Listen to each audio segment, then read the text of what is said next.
साबिक रुकन पार्लिमान वज़ीर-ए-आला केसीआर की दुख्तर के कविता ने निजामाबाद मजालिस मुकामी के तहत इंतखाबात के लिए टीआरएस एमएलसी उम्मीदवार के तौर पर अपना पर्चा नामजदगी दाखिल किया है।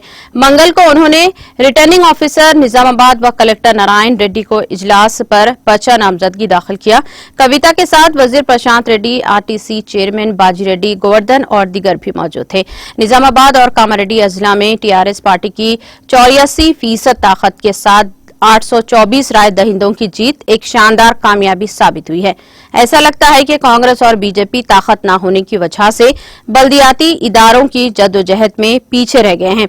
बीजेपी की जानिब से पर्चा नामजदगी दाखिल किए जाने का इम्कान नहीं है, क्योंकि किसी ने भी बीजेपी से इलेक्शन लड़ने की ख्वाहिश जाहिर नहीं की है। दरअसल निजामाबाद में कांग्रेस कायदीन ने हाल ही में ऐलान किया कि कांग्रेस पार्टी भी एमएलसी इंतखाबात का बाइकआउट कर रही है। इस तरबियत में टीआरएस पार्टी के उम्मीदवार मुसलसल जीत की अलामत बनने जा रहे हैं। वाजिब है कि कविता कानून साज कौंसिल के रुकन की हैसियत से पानी पहली मियाद मुकम्मल कर चुकी हैं।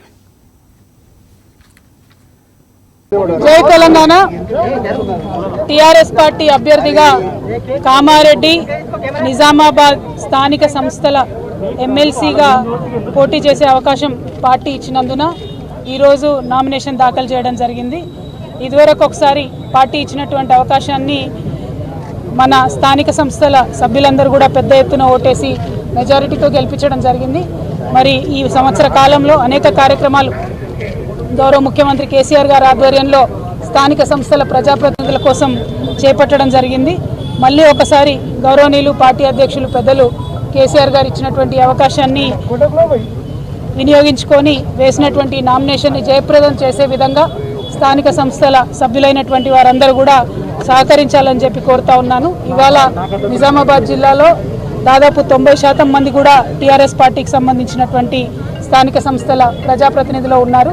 ప్రతి నియోజకవర్గంలో కూడా మా శాసనసభ్యులు గౌరవనీయులు ఉన్నారు, మంత్రివర్యులు, అదేవిధంగా మన ఆర్టీసీ చైర్మన్ గారు, విప్ గారు, ప్రభుత్వ విప్ గారు, స్పీకర్ గారు, పోచారం శ్రీనివాసరెడ్డి గారు, మహామహులందరూ కూడా మరి మా జిల్లా నుండి ఉండడం, మొత్తం 9 జిల్లాల్లో కూడా పెద్ద ఎత్తున స్థానిక సంస్థల సభ్యులందరూ కూడా టీఆర్ఎస్ పార్టీకి ఉండడం అన్నది చాలా సంతోషకరం।